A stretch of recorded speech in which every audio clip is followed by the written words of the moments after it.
Greetings, friends. Welcome to the 10 Laws podcast with East Forest. I'm the Forest.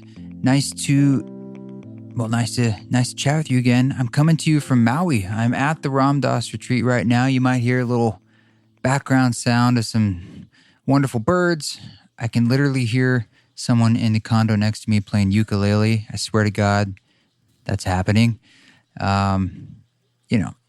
But you know me, I love a good field recording. I love some good ambient soundscapes. So I'm not going to filter them out. Here, can you hear it? There it is. So it's been an interesting, beautiful experience being here. There's been like energy coming up for me. Literally there's been these massive waves that all the locals are telling me is just like unusually huge. You know, people coming out, locals, and they're filming them because they're smashing up, way past the beach into the resorts. So the water is not even, the last few days, been swimmable, even though it's beautiful weather out. Like, it's not stormy, but there's this ferocious, kind of scary current and water right there. So I don't know, that's like kind of the presence on the ground. And then here at the retreat, it's all this blissful energy and all this bhakti and everyone just, getting into these ecstatic states. And the first few days that I was here, I was feeling really sad. I was having a hard time dropping in and feeling actually guilty about how I was feeling and having anxiety come up. And I know a lot of it had to do with that I was performing here on Saturday yesterday. Oftentimes, just sort of like the nature of live performance is you can get nervous, you can get tense, you can get anxious. That happens to me. I kind of have a name for it, and I get this sort of pre-show anger, maybe. I don't know. I'm edgy. I absolutely admit that. And I know it, and I can see it coming, and I know what it is, but it's sort of like you're trying to keep a kettle that needs to boil at a specific time, and you're trying to keep it on simmer for a very long time beforehand because you don't want to lose the heat, but you want to maintain just the right amount of focus, that heat, so that you can bring it to fruition, to that boil exactly when you need to. And because your body is largely your instrument and performing is largely a mental game, certainly for me. There's a physical game of keeping your health, but 90% of it, 95% of it is a mental game. It's in your head. And so typically the antidote to it is to be in the heart, which is the same path of our walking our daily lives. But it is an unusual thing to have to step up and be in front of a crowd and present yourself in a vulnerable way. I was actually talking to Duncan Trussell, who's here, about this yesterday, and he's like, it's just like for your body, it's like going into battle. It's sort of a war. And so, it's bringing up this stress response that's innately like in the history of our DNA. It feels just like that. And so stuff has been coming up. And what was making it worse is that I was inside this container that was people full of bliss. And the contradiction of that is what made me feel guilty. And,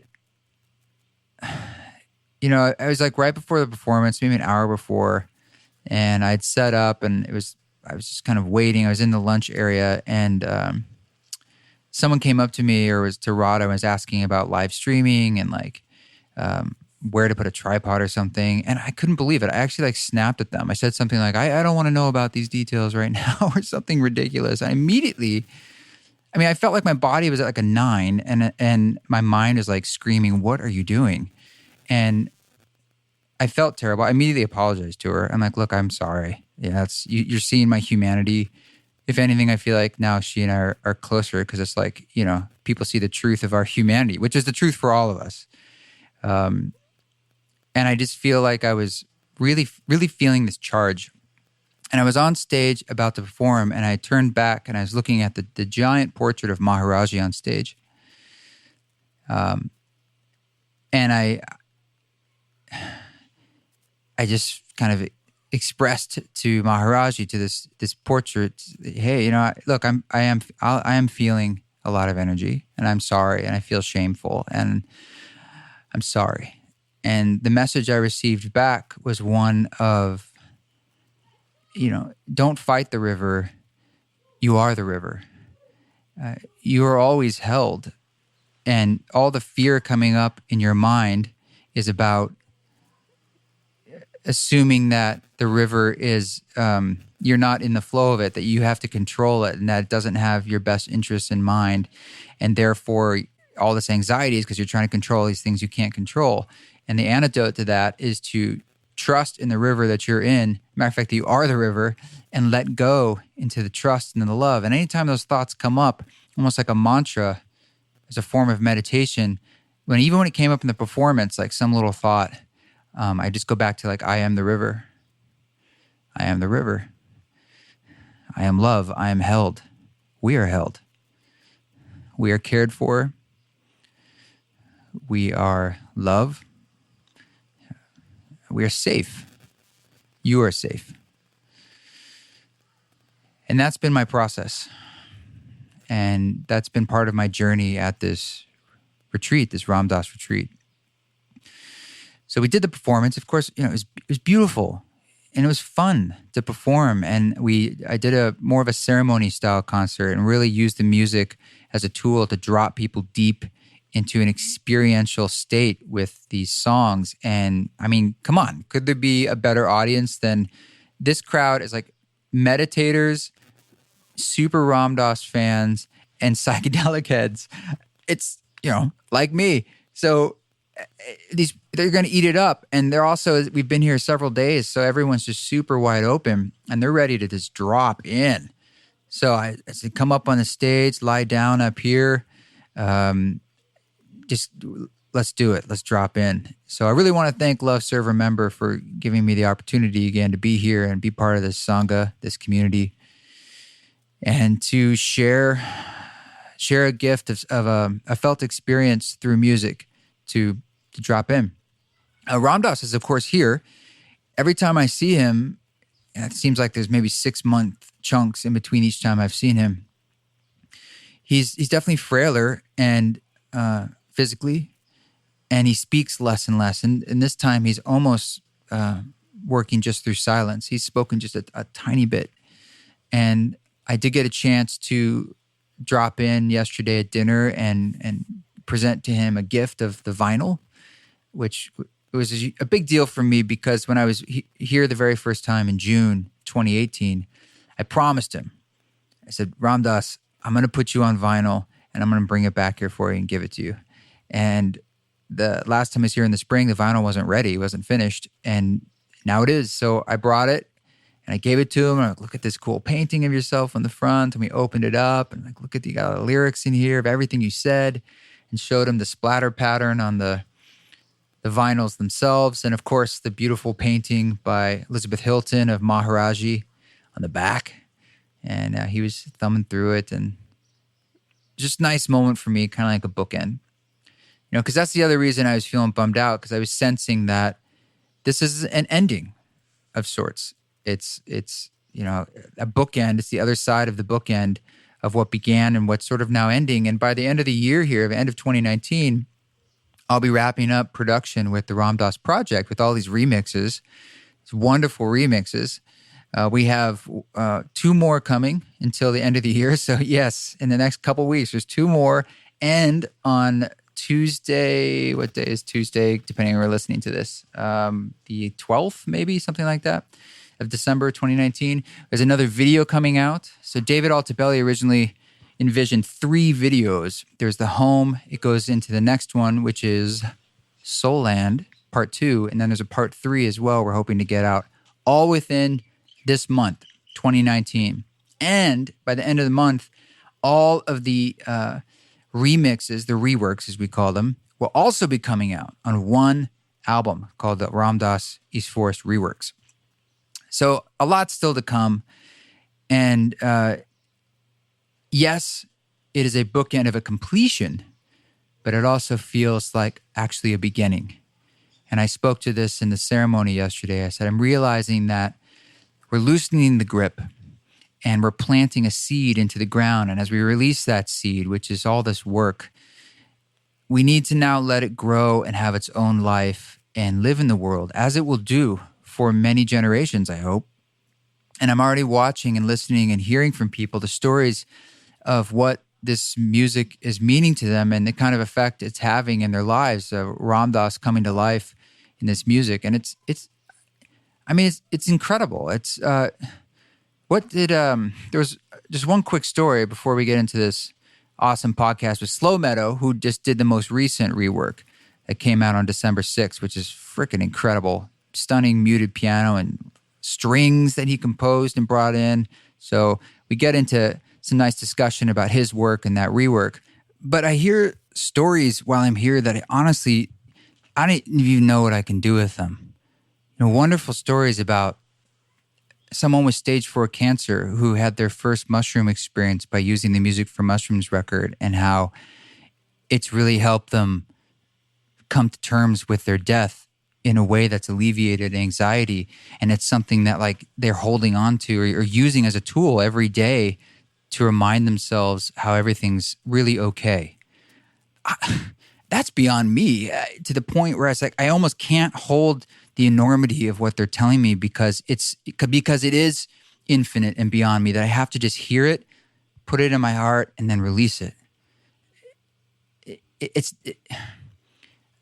I heard another story of someone telling me that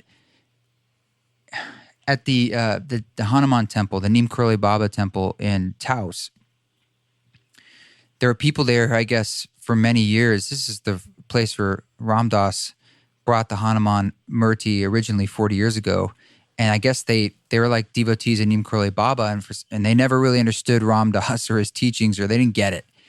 And they heard some of the music from the Ram Dass record and finally said they were starting to understand Ram Dass as a teacher. I mean, that blew my mind. It's like, are you kidding me? That was the gateway.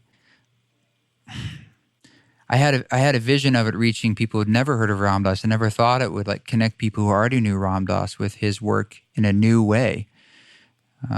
Or he's hearing about the music being a vessel or a tool for people to reach parts of themselves in ways that have to do with death and life and trauma and addiction. I mean, fundamental core values of the soul, or core experiences of the soul. So it's deeply humbling, and to do my part and play my small role, which is really more about will and discipline, and to love myself through these processes as well as stuff comes up for me as it has been, as I've been telling you, and to know that we're all in the river. We all are the river, whether it's flowing into the ocean or the rain returning from the ocean back to the start of the river to start all over again. It's always at the same place, at all places at the same time. And it's all us. There's a screaming baby in the pool. Okay, let's get into this conversation with Matt Kidd, otherwise known as Slow Meadow.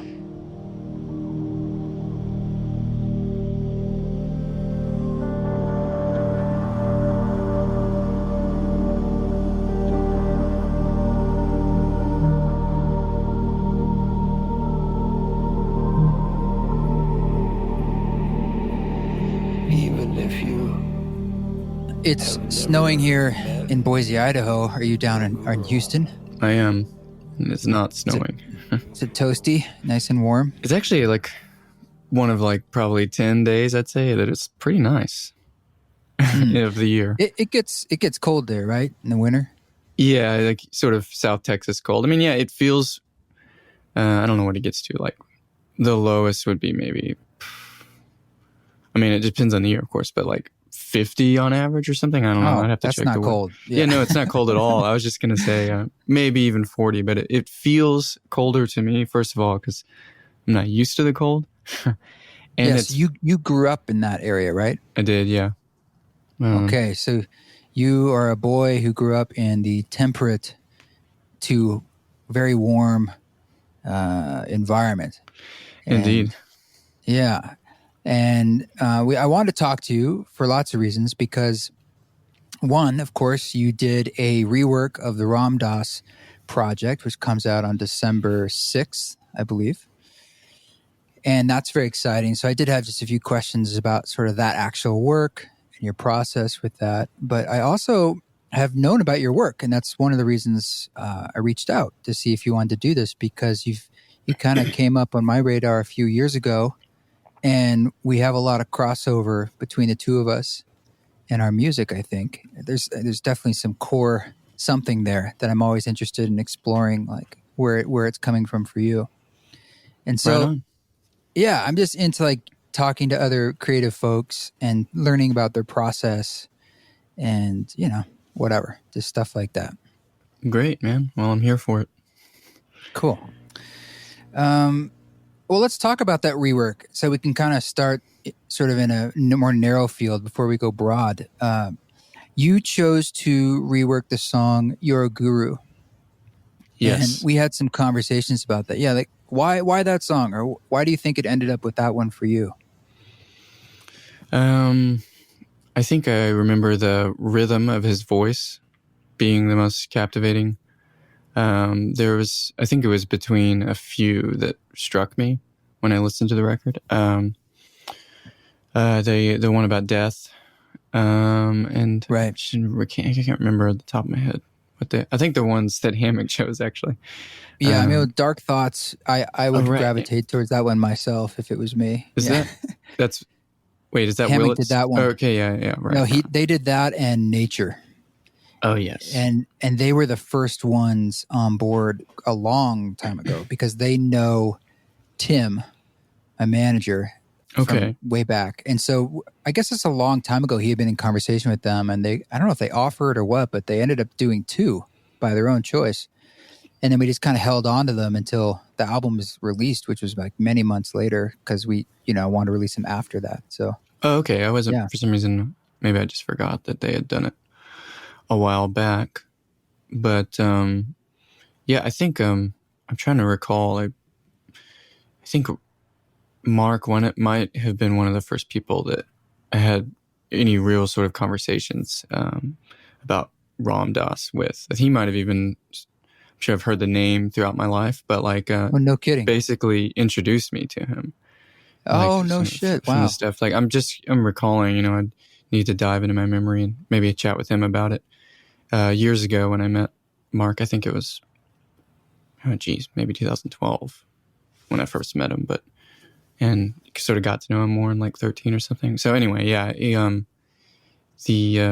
sort of the sensibilities and like the sort of spiritual approach to life that Ram Dass has, but to my eye, not very tied to religion, just like sort of a deeper, yes. like particular religion, I would say, is how Mark is to me. And it just, he's sort of been this voice of wisdom. So to me, it makes perfect sense that they did this project, Yeah. I mean, didn't you say when we were talking on email about sort of different tracks that could work for you that you grew up in a pretty deep Christian background? And maybe I'm inferring this, but there was like some baggage there, and you're kind of unpacking that in a way now as you're in your 30s. And, this song to me is sort of one of the trickiest in subject matter, in the sense that he's talking about a guru, which in the West is a very loaded word. Yeah. Right. And I noticed in your rework, you took out the phrase, I think he says like of God or something, like, I can't remember the exact wording, but the word God. God Took it out. decides. There's a choice there for you, obviously. Yeah, you know what's funny, man? It totally was not. It was a total accident. You're unconscious. I know it could have. I'm actually, my manager Johnny pointed out to me. Like I don't know how it happened. It just like, I guess we can get into this a little more at some point. Let's do but it. like, Well, I love it. I think it's really interesting. No, I was just gonna say it's sort of kind of touching on the sort of the process. The sort of like I guess technical / creative process is that I ran the recording, that sort of dry recording that you sent me of his voice through a cassette tape. It's fun, and I wanted to mess with the pitch. I have this Tascam kind of 4-channel thing, and you can control the pitch, like just the speed of the tape. And Right. I don't know. There's just it felt like Ram Dass deserved to be put into something physical, like That's put on cool. Yeah, magnet. it does have a gritty quality to it. I noticed that. I wasn't quite sure how you manipulated it. Yeah, I did Did a you couple. slow it down or speed it up? It's pretty much the normal speed, but I kind of in real time. So I recorded it, what you do in real time, of course, and then I played it back and recorded it back. It was a little silly sounding, I guess, maybe, but back onto the digital workstation. And while Yeah. it Yeah. was the cassette that was playing and the DAW was recording, I was just kind of messing with the pitch throughout. Cool. So the tape was like slowing down, but just sort of slightly. And then cassette Yeah. naturally has like the high end gets tapered off, and there's noise in there, Yeah. and yeah, it's charming to me. I like it.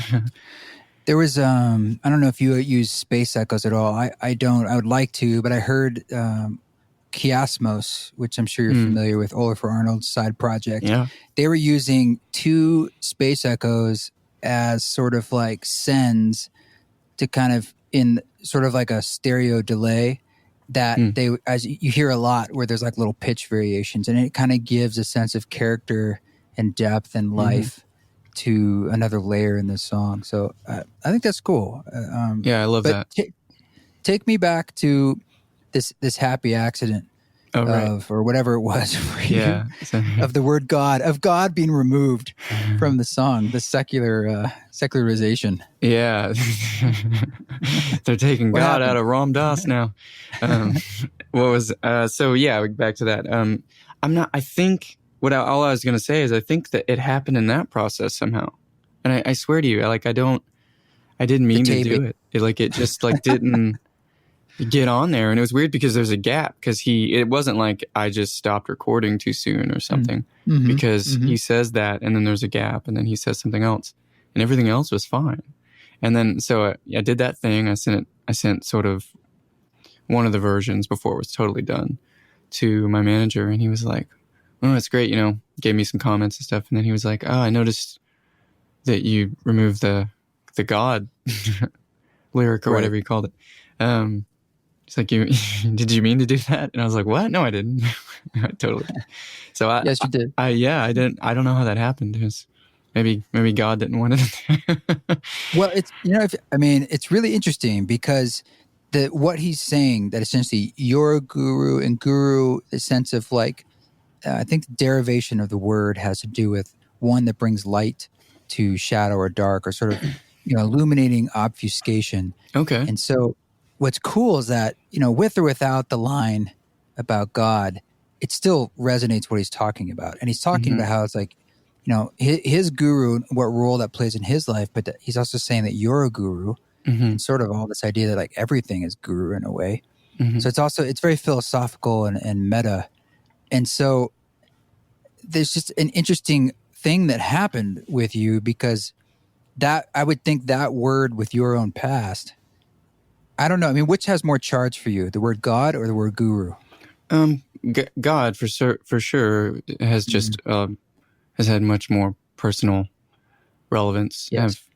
I have good and bad memories attached to God, the concept of God. There's, it's just, I'm sure pretty much everyone in the West is going to have that experience. Definitely. Guru is a little more of a, I don't know, niche word, and I don't know if most people would dive into this level of thinking about what it means, No, but what I think is interesting is what you're doing without even through an accident or however it happened. You're kind of making, you're remixing the song through your own interpretation, through your own history, and it's making it in a way more universal. Yeah. You see? And I just think that's of all the things to get cut out by accident, that one makes it into this more universal message that's also in a way that is sort of your own, the way you resonate with it, which probably a lot of people would. A lot of people have that history. Yeah, I think, did we put it back in though? I thought for some reason Uh, Well, I noticed, and I thought it was an interesting choice, and I was like, okay, great. So as far as I know, it's not there unless you okay. changed it in the last version or something. I think I actually might have. I think maybe my manager was like worried because I remember we didn't want to mess with like the order of Ram Dass's words, and which I didn't want to. Obviously it was an accident, so it might actually be in there, which is totally okay with me because, like I said, Oh, it wasn't like okay. the middle Well, finger. No, this is actually super interesting. I don't know if we had.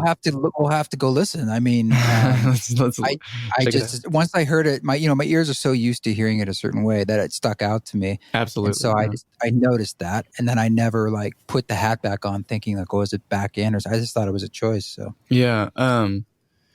So yeah, I think I'm okay with using the word God. I actually, I sort of I've been in sort of different phases, I guess, of spirituality and faith and everything. And I went from, grew up pretty, my parents like sort of came to the faith via the Catholic Church, but then they sort of dove into that.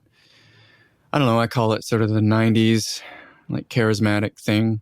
It was like, it's probably still going on, but it felt like it was like a thing for a moment in the 90s. We had these like revivals, and there was like the Benny Hinn's of the world. He's like a faith healer guy. yes, And I think that was one of the things that I think of as, well, it was before the internet, so you couldn't really expose these people as easily, or get the information out there. So it was just kind of easier, in my view. I don't mean to be super negative, but to get away with like some of the yeah. snake oil. There's charlatans out there for sure. Absolutely, yeah. Mhm. And so so my parents kind of got into that, and I was on board when I was little, and then when I was a teenager I was like, oh, I don't know. Then I got more on board in sort of a different sort of church group that prayed in tongues and stuff, but weren't quite that far into like falling over during the service kind of thing. In my early 20s. And I don't know, it sort of, I guess that'd be a long story, but through various events and disappointments and I would say revelations in a way, I kind of lost my faith slowly. And then I went into like just kind of Sam Harris, atheist, Dawkins type phase. Mm-hmm. And I'm sort of epistemologically more or less kind of there, but I've softened quite a bit. I sort of view the word God as like well, you said it, I think, just like a philosophical kind of concept. It's language. Yeah, absolutely. That's what it is, right? Yeah. It's a word representing something ineffable. Yeah, exactly. I mean, I feel like that's as good as you could say it. And it's funny because, the Christian apologists say interesting things like, well, I mean, that's what scriptures say. The word was God, or word is with God. There's some interesting things to ponder on there that I'm like, I don't just say, that's bullshit. I think that it's like, oh no, that's an interesting thing to think of. The word is God, because God is language, in my head. So That's fascinating. Yeah, well, God is language in your head. Wow. yeah. I mean, I'm using language to try to describe Mm-hmm. No, I know. God, It's an which interesting idea, what you're saying. Mm-hmm. yeah. I mean, I do think that ultimately, I guess, to sort of put on the atheist hat, like, God was sort of created via language from man in some sort of way, but it was a way of making sense of the world, and both externally and internally. You know what I mean? There's mystery everywhere, and I think other religions don't use God. They might use like the Tao or something, sort of like the one, something unifying. Mm-hmm, they all seem like ways of bringing down in octaves or bringing down the frequency into something that's more tangible and physical and 3D, like language in a sense. And like, how do we take these broad ideas, these overarching overtones in a way, and bring them down into like, what's the root frequency, so that we can just distill it to people, like, don't covet your neighbor's wife, don't steal, don't kill. Just do this. I mean, we forget the philosophy. When in truth, it's like that's just sort of like the marching orders, or where the boots meet the ground. But everything else, just like there's every overtone to a sound. It's all there. Yeah, I like And that. you look around, it's everything, Yeah, every damn thing is just part of creation. And it's just, I feel it in my bones. It's like, it's all just this thing that we're inside, and yeah, there man. is no escaping it. There's no out.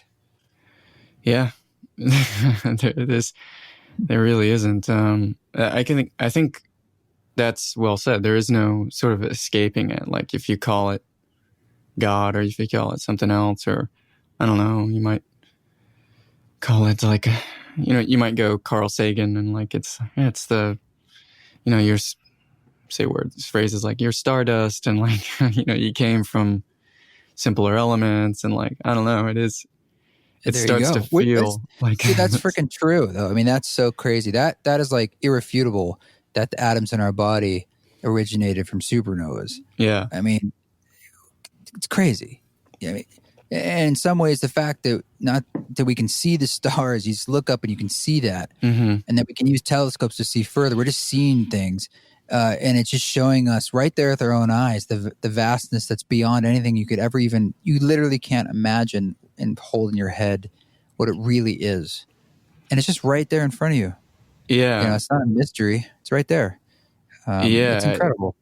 Yeah, it's not it's a different kind of mystery. Yeah, I totally see what you're saying. It's also playing with like your sense of time and everything, because I mean those stars are, some of them are probably burnt out. Totally. Like you're just catching the light from them, and it's just, yeah, I mean it's just, you kind of, you can hurt your brain if you think about it too much. But if you sort of like just let I don't know, there's a way of like allowing it to be somatic instead of intellectual. Like you can just feel that, like, if I that love makes that. any sense, Well, that's a good, if I may, that's a good segue that I wanted to ask you. But Oh like yeah. this, what we're talking about, there's a bit of a reflection of it in your music, maybe a Mm. lot. I mean, maybe I'm reaching too far, but I sense and I Reach. hear. Well, that's exactly what I sense is a reaching, a searching, a seeking, and there's an unrequitedness to it in the sense that that's exactly what there is when we seek and reach with our minds, like not the somatic way. Like it's always going to be unrequited because we're Mm. looking for like the pinpoint that you can't pinpoint. And do you feel that your music, where does that sort of the slowness, the gentle tension, the emotion, you know, can you connect those dots to where it's coming from for you? Oh man.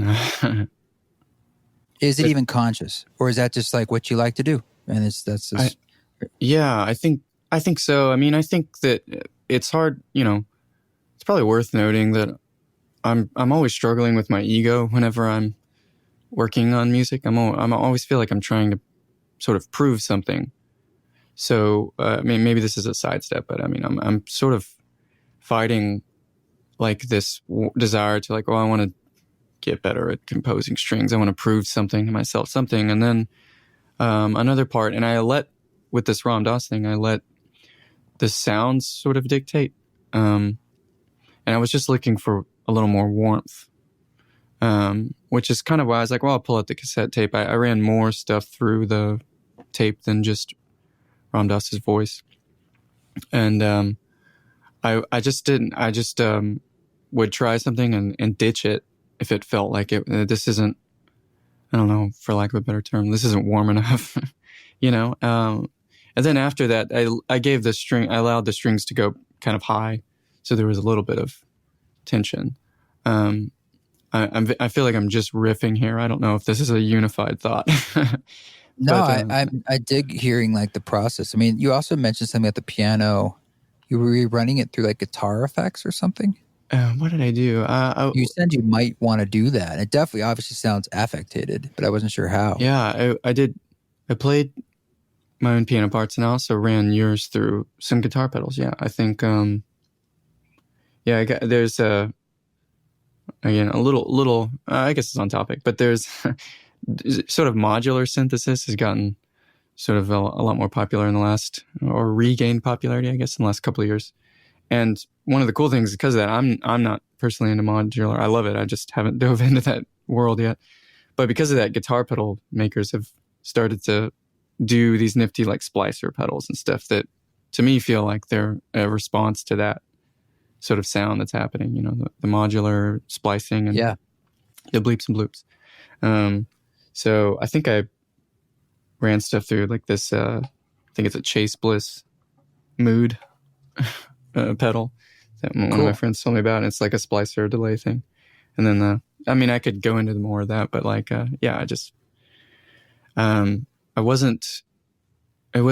felt like I wasn't composing as much as sound designing for a lot of that kind of thing. Yeah, it's interesting because like the song Ram Dass kind of says his piece, and then there's this atmosphere that continues for a while, like I don't know, 4 minutes, 4 minutes, which is really cool. It kind of just goes into another space. Yeah, I like that. Thank you. That's kind of a product of I couldn't decide. I think there was a sort of piano riff that in that part you're talking about that just pops up there, and then the song sort of ends on it. And that was actually, for some reason, I heard it as a choir kind of sound in my head, but I didn't record any voices really. So I just played this melody in my head. I was like, I was going to sort of build a song around it, but it didn't, I don't know, for some reason it didn't feel right, but I still wanted to include it. So I just gave it like a B section. I don't know, a second half. Cool. That was maybe just because he's not speaking there anymore for like, what is it, 3 minutes or something? Yeah. Sort of a space to think about it, let his words maybe hopefully penetrate a little more, to the listener.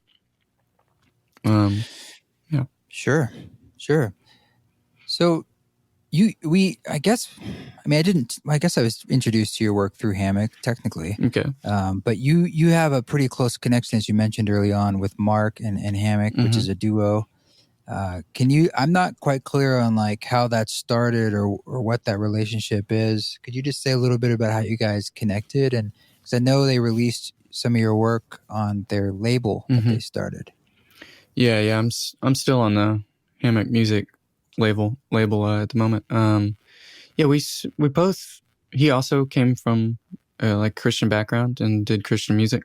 So we had connections from that. I was, for most of my career or whatever, was either like playing adjacent to or like in churches or with Christian artists kind of touring and stuff. And I played with some pop artists and like other like rock kind of stuff as well. But I was kind of, that was my bread and butter for a while. And because of that, we had a couple of mutual friends. Some friends here in Houston had written some songs with some people up in Nashville. And Mark is a songwriter as well as the brilliant Mark that we all know him for. And he's written for lots of things, but he also had written in the Christian scene and the Catholic thing, which is a little different. But yeah, so we just had some mutual friends. And I got into Hammock in I don't know, late, probably 2007, I think was whenever I first listened to Canonic and had kind of helped me with some anxiety. I remember a particular instance when I was on a flight having some anxiety. It wasn't really like I was scared of the flight. It was just life stuff and like scared of the future, worried about things. And this track, Stars in the Rear View, sort of sent me into this, like, it was almost like it was a drug, like a benzo or something, like level of like, whoa, this is really doing something to my physio, like to my chemistry.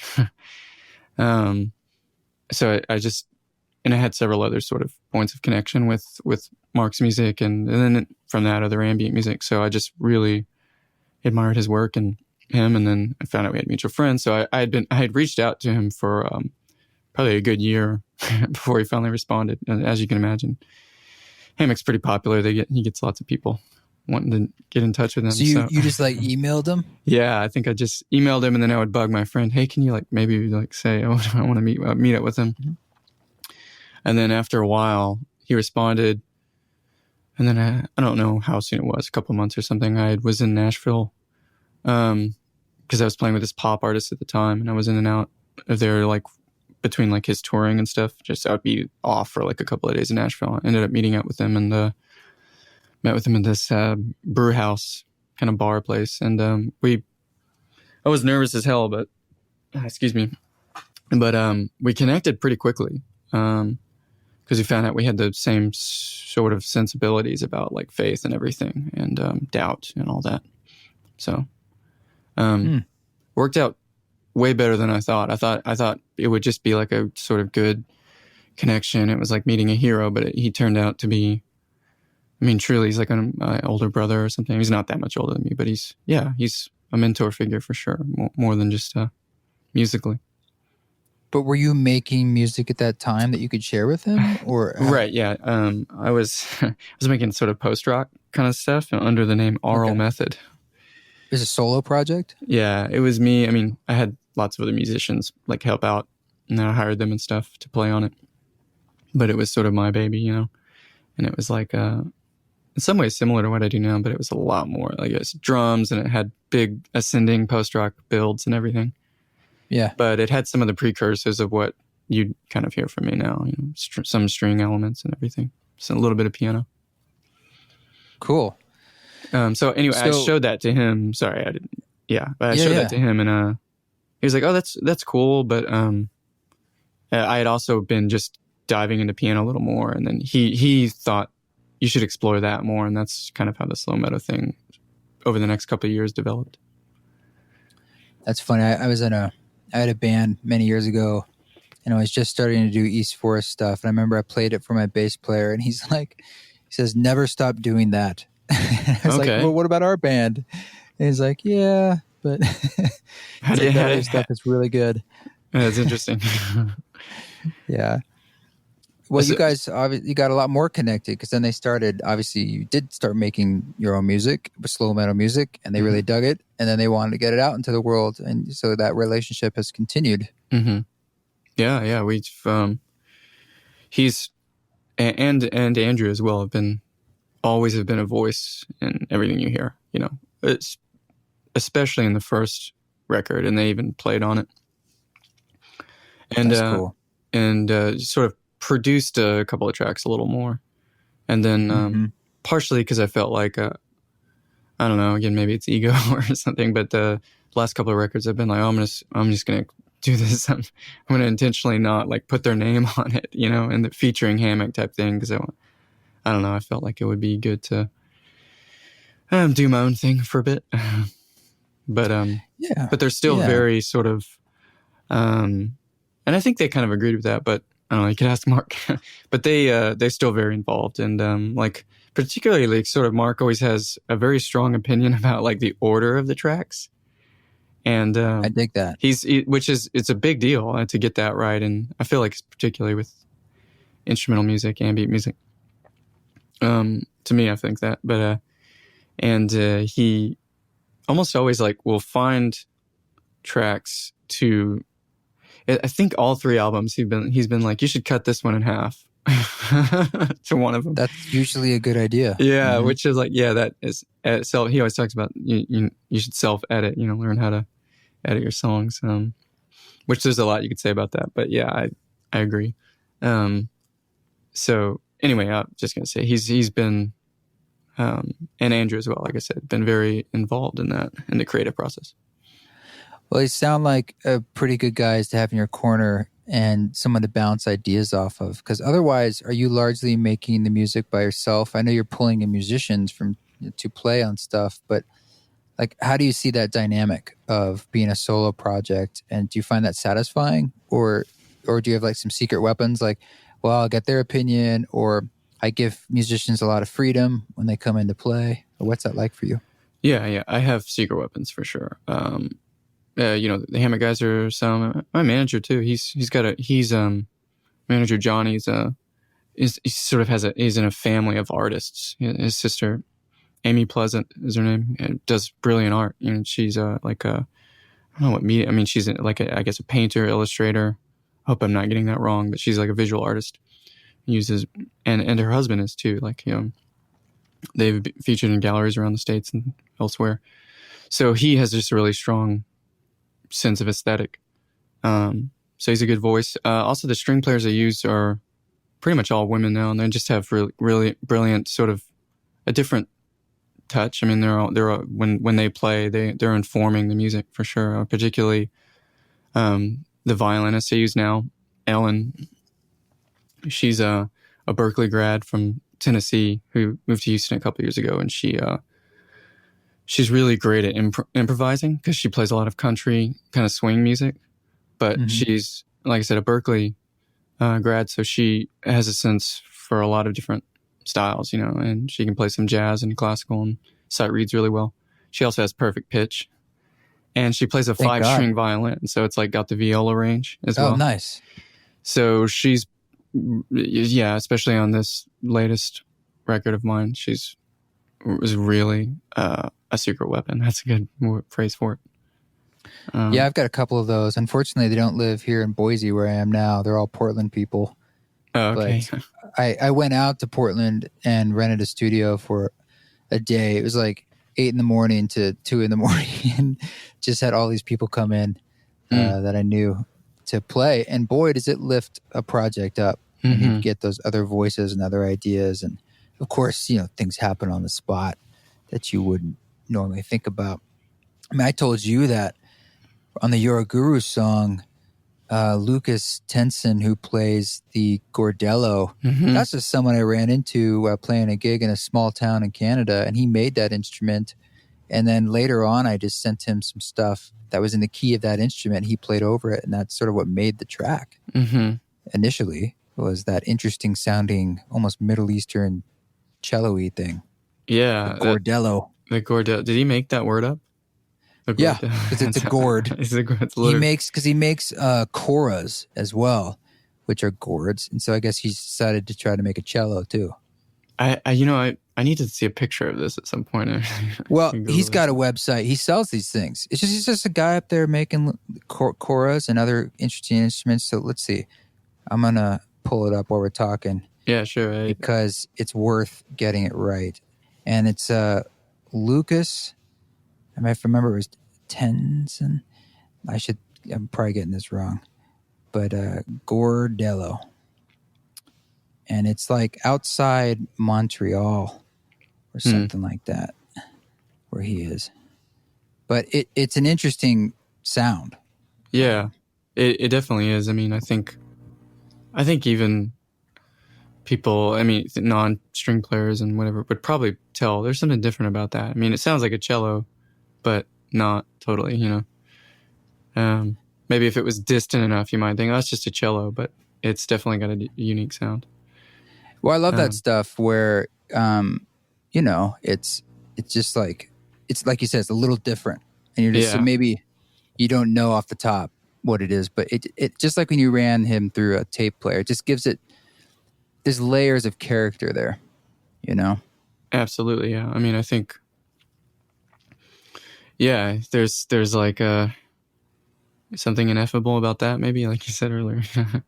Yeah. It is Lucas Tenson. Tenson, okay. And I'm sure it says here he's a multi-instrumentalist and so forth. I'm sure he's got a site. And he's in Waterloo, Kansas. There he is. Waterloo, Kansas. It's not a quick website to pop to. But you can find him. And I'll put it in the show notes down there. Yeah, cool. For the link. Yeah, I'm definitely going to check that out. It was a cool sound. I screwed with that sound quite a bit, actually. It's pretty different in my version. I ran it through the tape. I could probably pull it up and play it. It's probably still on the cassette tape, but and then I did other sort of, I don't remember what I did to it, to be honest. I definitely slowed it down because my thing is in a different key. I was going to say, if it's in the track, it's not very noticeable what it is. It's so manipulated. So I assumed it wasn't there, which is cool. A lot of people, including mostly yourself, it seems like you kind of started fresh in a way. Just kind of created a new track. I deviated more than I originally planned on it. I went through several iterations pretty quickly, I guess. But one of the reasons I switched to, I don't remember the original key, but I switched to B flat was I had written this piano piece sort of like a year. I didn't even know it at the time, but it was like, for some reason it popped in my head. Whenever because I just sort of got his voice that you sent me, and I played it back on my phone, like just by itself. And I just sat at the piano, and that was how I started, kind of, whenever I was like beginning to compose or whatever. And for some reason, there's this one piano piece that kind of struck me as like, I don't know why this seems like it's working. And then I looked, I work late at night a lot. It's probably like 2 a.m. or something. And I went to bed, woke up the next day, and I realized like a year to the day, I had written that piece. That's very cool. So, and I didn't even use like that piece per se. It just sort of was a springboard. I was going to use it. And then, like I said, I went through all these different iterations, but that was why I chose the key. I allowed myself to just go with that. I was kind of trying to be, maybe this is like too conceptual, I don't know, but I was like thinking of the idea of being guided by a guru, like guided by something outside of me, you know? Well, I'm glad you did, because I think that's a great way to approach that track. I mean, if you're going to be remixing a song about Guru, you might as well say, I'm going to open myself a bit up to something larger than myself. I mean, why not? I wanted to just allow that to be the case, you know? And because sometimes I'll totally shut myself down and be like, oh, that's dumb, you know? That's like an excuse or something, you know? Like I feel like I'm being tricked by myself there. I'm lying to myself. And I think I hesitate because I believe some weird stuff that wasn't true and in fact harmful to me in the past, because of religion, I'd say bad religion, you know? Yeah, you don't want to be taken advantage of. And that is the main baggage people have when they hear the word guru. It's just that. Yeah, it's like, really well, good I don't want someone lying to me. I don't want someone. What if I'm being, bamboozled here? No one wants to be fooled, man. No one does. And that's the main thing, because there are plenty of gurus out there who or use that word for themselves, and then they go and they sleep with everybody, or they steal your money, or whatever. Because there's humanity in them, can't be overlooked in a lot of ways, or overtakes maybe their own message. Yeah, I wonder if that word has actually just been tainted way too much, and maybe because I feel like entertainment, like movies and stuff, will seize upon that, or I don't know, there'll be documentaries about exposing cults and stuff and people who call themselves gurus. So I think, perhaps that would. It very much goes against the American mindset of personal freedom and happiness. And so the guru is sort of like the perfect kryptonite in a way for the American individual. That's why it's not part of it didn't come up in our culture. It's from another culture. Yeah. And we're just adopting it because we're bereft spiritually. We're just looking for answers. Yeah. And maybe that's why those that are less honest feel like it's a good way to take advantage of people, because maybe it's not from our culture and it's exotic, and some people might just be struck by just that sort of thing, looking for something. They're dissatisfied with their current situation, whatever. It's like when you bring guru to the West, you're essentially mixing religion and power with money. And that's always a bad, we see that. You saw that you were talking about before in the heyday of the 90s with Christianity and the Benny Hills and stuff. I mean, that's just money, and it corrupts. Yeah. It takes over your mind. Yeah, it can. I'm sorry. I think you just said Benny Hill. Isn't that British comedian? Well, not Benny Hill. Sorry, should I say this? Isn't that Benny Hill? Very well, maybe. I'm thinking like, who's the guy on TV with the big hair? Benny Hinn. I don't know if that's who you're talking about. Benny Hinn is who I said earlier. He's like a faith healer that I don't know. Anyway, yeah. There's a lot of those kinds. I was talking about just a second ago, like not wanting to be fooled. And just as an example, I used to believe in sort of like actual demons that hated me and wanted to possess me and stuff. And it came from my teen years. parents read this book called Turmoil in the Toy Box, and there was like a couple of editions of him by some guy, and it like talked about how, if you had toys in your house, it was allowing demons in and stuff. And it gave examples like, pretty sure this is from that book, but like Cabbage Patch Kids had like demon names. Like they had like Oh my odd God. names, and that's because they were demon names. And if you get this, if this Cabbage Patch is in your house, you're gonna get sick because that's the demon of infirmary or infirmity, whatever the word Jesus. is. So I believe that stuff, and I had nightmares when I was a young adult. I'd wake up, like my throat was tight and chest and stuff, and I was like, oh my God, it feels like hands are on my neck. There's demons choking me. I literally believed all Cabbage this. Patch Kid. Yeah. It's Yeah, gonna kill you. that's sort of a separate.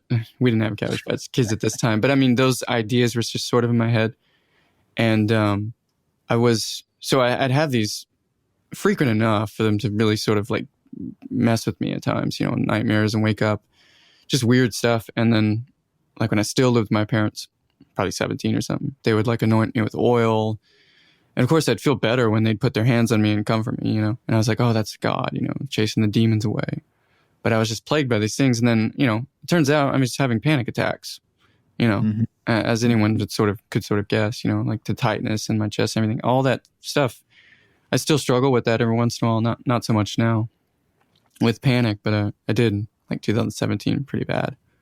I couldn't sleep and stuff. And it was just, they would come in and out. And I feel like I sort of learned how to actually face them and cope with them via sort of therapy. I had some drugs for a bit, some pharmacological help for a bit. And, sort of dealing with family of origin and all sorts of issues. And so to me, that's the contrast between actually sort of, unpacking something, that's like some emotional baggage or whatever versus like wave a magic wand, essentially, pray Right. demons, whatever. I often feel that sort of the setup you have, the playing field, so to speak, of your life, like the one you have, one we all each have, is uniquely perfect for the journey you're on, in the sense that like there's probably a connection too between that anxiety you're feeling and why you're making the music you're making. Like that form of creativity and how you're expressing it, it's a balm of sorts. And that's part of your path. And so it's all like this web of connectivity, and how that becomes like a gift that you're giving to other people. I mean, it's beautiful. Yeah, absolutely. Like Tragic in some ways, but beautiful. yeah, it's tragic that we need it, and I feel like that is the type of people that will connect with the music, and I'll get messages every once in a while. It's like the type that I feel is a very sincere, voice of like, thank you for your music, whatever. It's like is saying that very often. It's calming or whatever, and feels weird. It feels like a weird flex, I guess to say, but it also feels jarring for me to get, because like sometimes it's a source of anxiety to create. Like Right, I said, I'm struggling with the ego and whatever. But so I'm almost can forget that in regard to my own music. It's the nature of creative process too, right? Like it is by definition, or it always has an essence of struggle to it and friction. Otherwise, it wouldn't. I don't know. I feel like that's just par for the course. And the more you do it, the more you just sort of watch that happen. It's like, yeah, there's going to be times where it feels really bad. There's going to be times where it feels great and ecstatic. And you just all these waves in the process as you do it longer.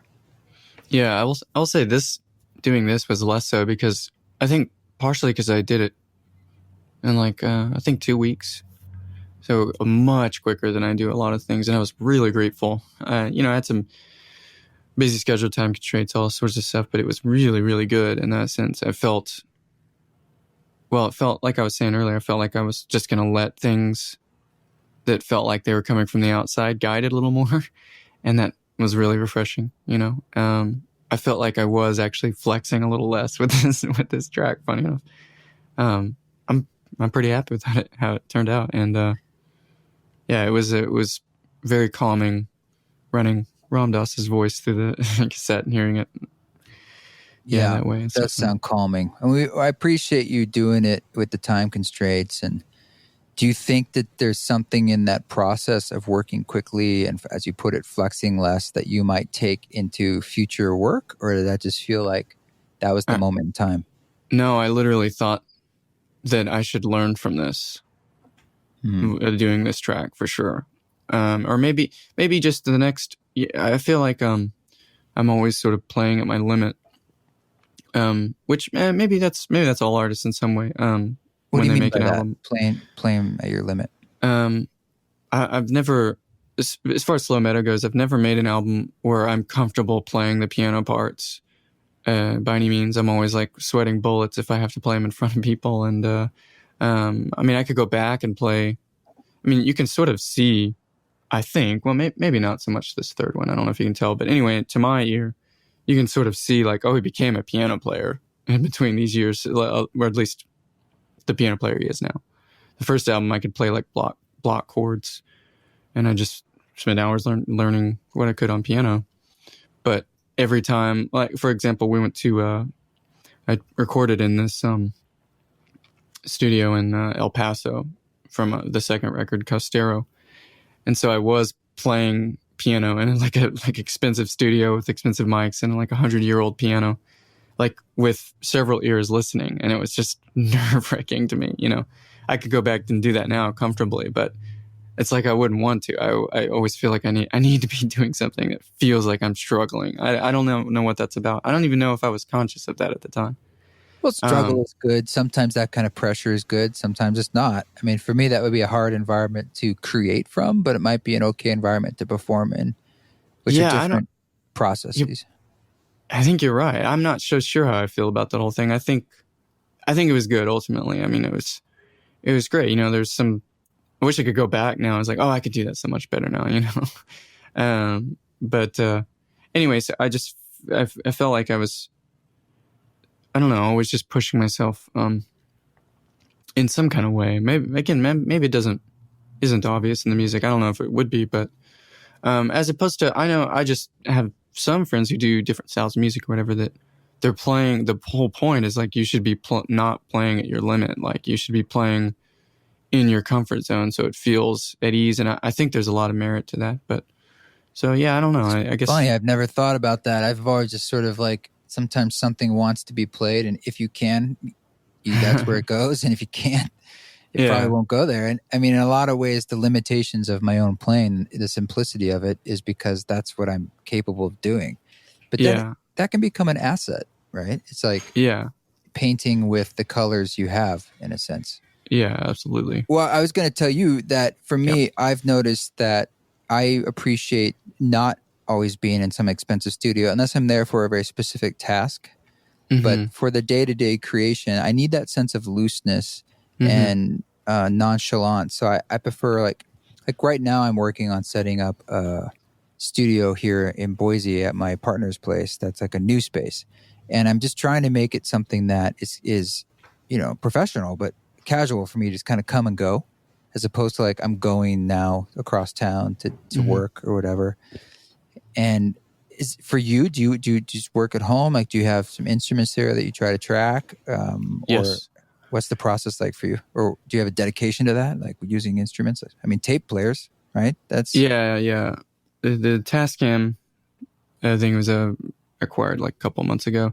Most of my life, or most of my music life, I was a guitar player. So I have a couple of pretty nice guitars and like amps and stuff. And I'm just a sucker for like a real live tube amp. So I'll run stuff through that. And then I have a collection, I'd say, of gear. And things were pretty good. The last couple of years. So I acquired some microphones and stuff. I have some pretty good ribbon mics and junk.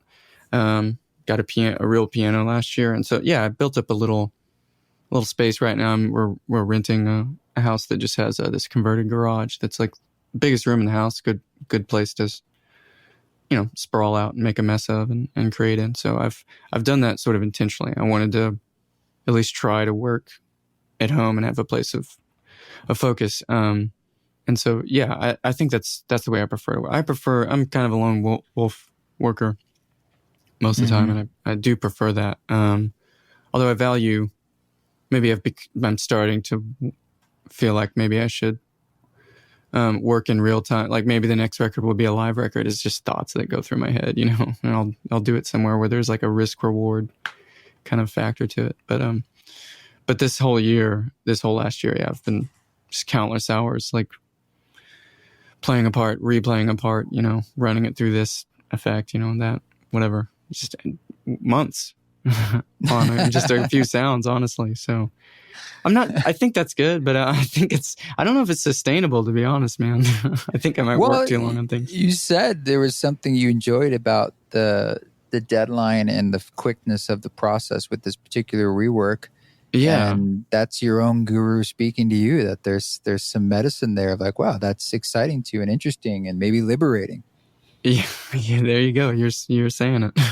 Well, it's you saying it. So I'm just reflecting back what I'm hearing from you. So maybe that you opened yourself up to something bigger, and that's you, the guru, saying, here's the next step is like, speed it up and lighten up. There was an acting teacher I knew, and pretty much the only note he'd always give to people was faster and louder. And it just made them think less, and usually the scene would get better. And I'm not saying you have to be louder. Yeah, he didn't actually want faster and louder. It's just a use of language that evoked. Yeah, quit thinking. It's like, go faster and quit hiding, quit mumbling, just speak a little louder, make choices. But you can't say quit thinking. That doesn't work. No, but there's tricks. And ways, if I tell you, hey, man, I need this by Friday, you're just like, all right, I got to start just making some choices. I don't have the luxury of months. Yeah, no, I will absolutely take that in, I was helping out another artist with the rework that's coming out hopefully after yours. We're just doing a few more before the year wraps up, and he wanted me to help. Everyone's process has been different. Like yours, you were just doing it and you just sort of delivered it, which was awesome, and we talked about it a bit, but he really wanted to talk about the process, and I would Skype in when he's in the studio, and then I was sort of helping him produce, and I sent him ideas, and then he ended up just sending me some stems and was like, okay, now you do stuff to it. I'm like, oh, okay. But I was traveling. I was in China, and I did not have much time because we had a particular deadline that I was trying to meet. And dude, I had like maybe a day or two, and I was on the road in a different country. Dropbox doesn't even work. I was talking to you too when I was there, and I couldn't get anything to work. But I think what came out of that was really cool. Like I'm really, really pleased with the song, and there's something there about just flying with it, seat of your pants, and being like, I don't know, I'm just gonna roll with that for a bit. Now I'm gonna add some other stuff, and then maybe the next day you're like, that's actually kind of cool, And maybe that's something I would have like belabored for forever otherwise. Yeah, man, I'm glad to hear that. Can you say who the artist is, or that you keep that? Well, we haven't announced. I'll tell you offline. I mean, it's not a big deal, but it's like we haven't got everything. We haven't dotted all the T's and the I's. Oh, yeah. So I feel like I'm getting ahead of myself if I start. You never know how these things work out. But I had to ask. Sorry. The track is awesome. Yeah, no, I'm excited about the whole project. So that'll. Yeah, I'm actually. It'll be nice to be. I'll be sort of surprised about who else is involved. It's been a real blessing so far, and a really fun mix of people, how it's all worked out. It's funny because when it first was happening way, way, way back, I was reaching out to quite a wide breadth of people, and it would have made it a very different compilation of tracks because it was very much more diverse, maybe more electronic even. And it started to go in a contemporary classical direction naturally. And I was like, well, now that's an interesting idea. Like that would be beautiful. I was not thinking... I don't know why originally I didn't think about like the idea that you could just do anything. Like you don't need the stems really. You just need Ram Dass and just write a track to it. And why not? Right.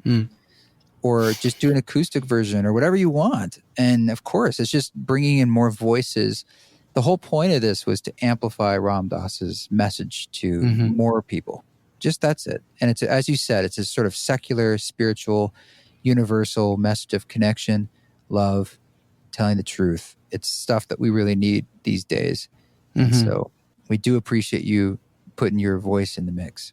Yeah. Thanks for including me. It's like I said, it's been it's been a dive, into Yeah.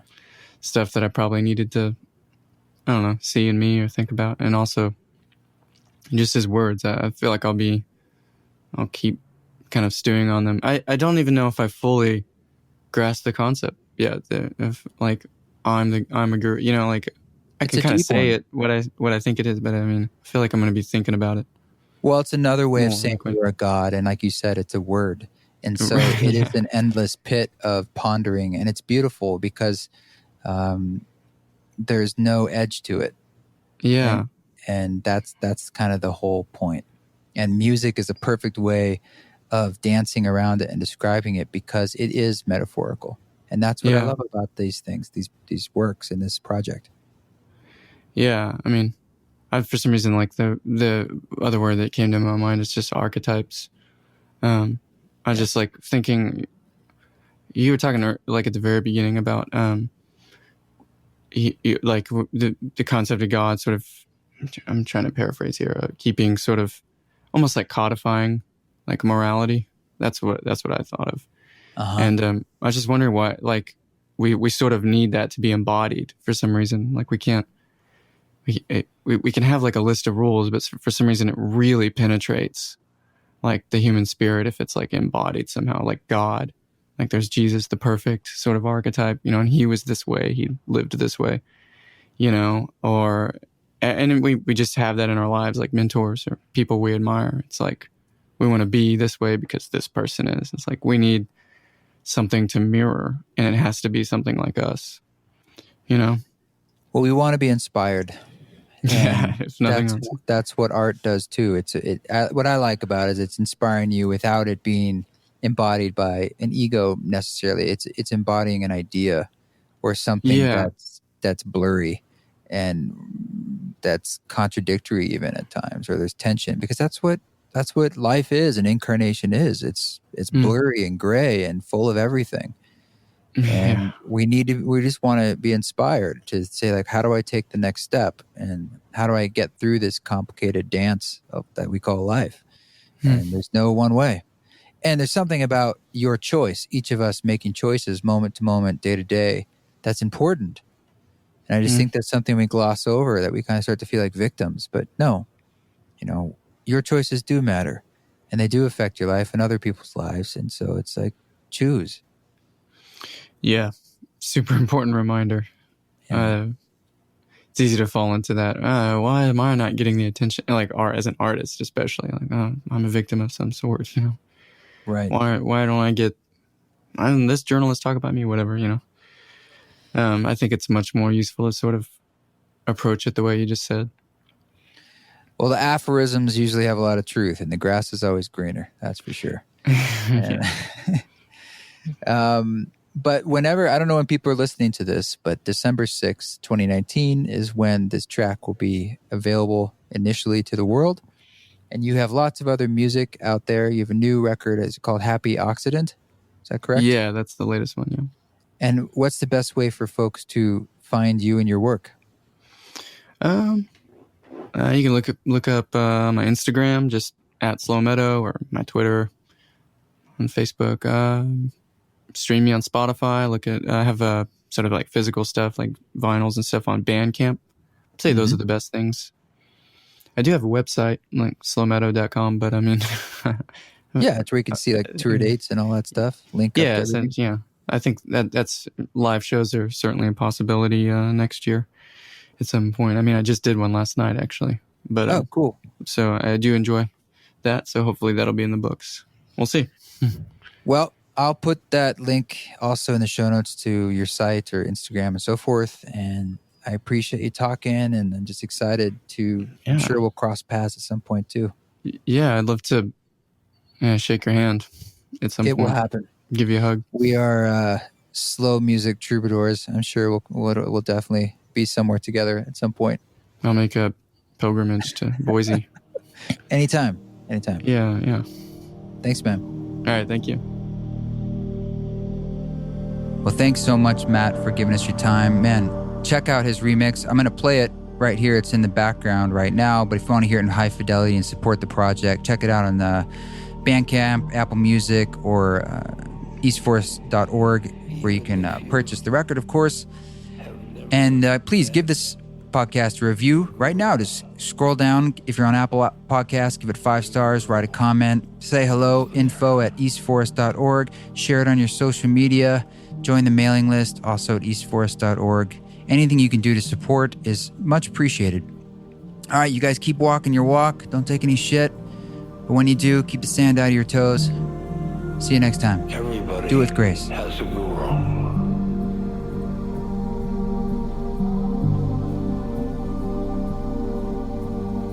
If you don't think you have a guru, I'll lend you mine.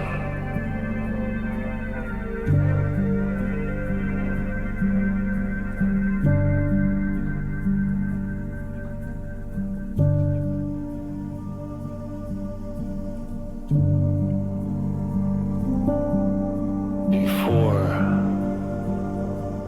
I realized that he was here, I felt I was the captain of my ship.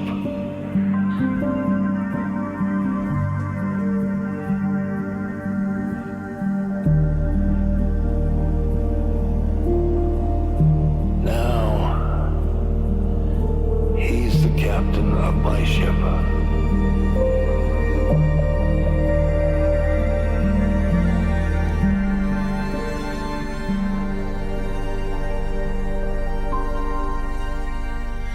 I surrender.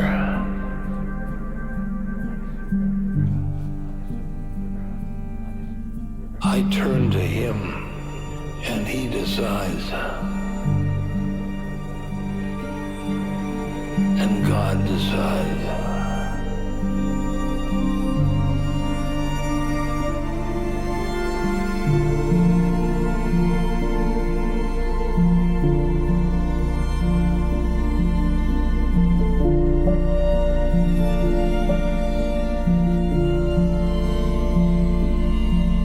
He has his Leela, or dance, or game. And I'm part of that dance.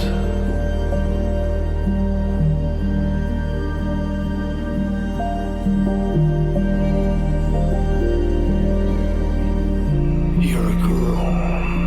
You're a guru.